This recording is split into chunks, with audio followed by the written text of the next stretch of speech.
बातमी अमरावती लोकसभेच्या जागेसाठी काँग्रेस आग्रही असल्याची माहिती आहे। अमरावतीच्या जागेसाठी उद्धव ठाकरे आणि राष्ट्रवादी सोबत चर्चा करणार असल्याचं बाळासाहेब थोरात यांनी सांगितलंय।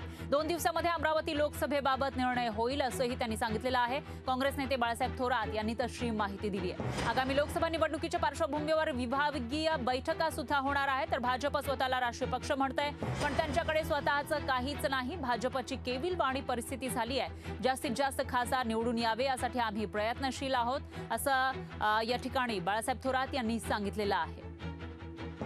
तर बच्चू कडूं विषयी सुद्धा त्यांनी प्रतिक्रिया दिली आहे। आमच्या विचारसरणीसोबत येतो त्याला आम्ही आमचा मानतो असं सुद्धा ते म्हणालेत। आणि राजन साळवींविषयी बोलताना जिथे आवाज दाबता येईल तिथे दाबता येईल असं भाजप करता असा घणाघात त्यांनी केला। आता नवीन प्रभारी म्हणून माननीय रमेश चेन्नीथालाजी जे आलेले आहेत ते स्वतः उपस्थित राहणार आहेत।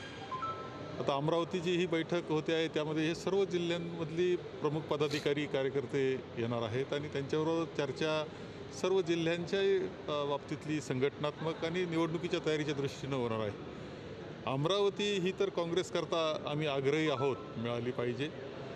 या बाबतीतली अंतिम चर्चा 2 दिवसामध्ये होईल। कदाचित शक्य झालं तर उद्यासुद्धा आम्ही एकत्र बसणार आहोत। शिवसेना उद्धवजींची आणि राष्ट्रवादी पवार साहेबांची आम्ही बसणार आहोत आणि याच्यावर चर्चा होईल। माझ्या मते 2 दिवसात हा अंतिम निर्णय होईल।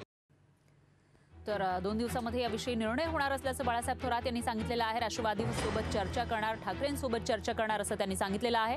तर काँग्रेस नेते बाळासाहेब थोरात यांनी तशी माहिती दिलेली आहे आणि त्याचबरोबर इतर मुद्द्यांवर सुद्धा त्यांनी भाष्य केल्याचं पाहायला मिळतं। अमरावती लोकसभेच्या जागेसाठी काँग्रेस आग्रही असल्याचं त्यांनी सांगितलंय आणि याविषयी उद्धव ठाकरे त्याचबरोबर राष्ट्रवादीसोबत आपण चर्चा करणार असंही ते म्हणाले। त्यामुळे आता अमरावती लोकसभेची जागा काँग्रेसला मिळणार का ते बघावं लागेल।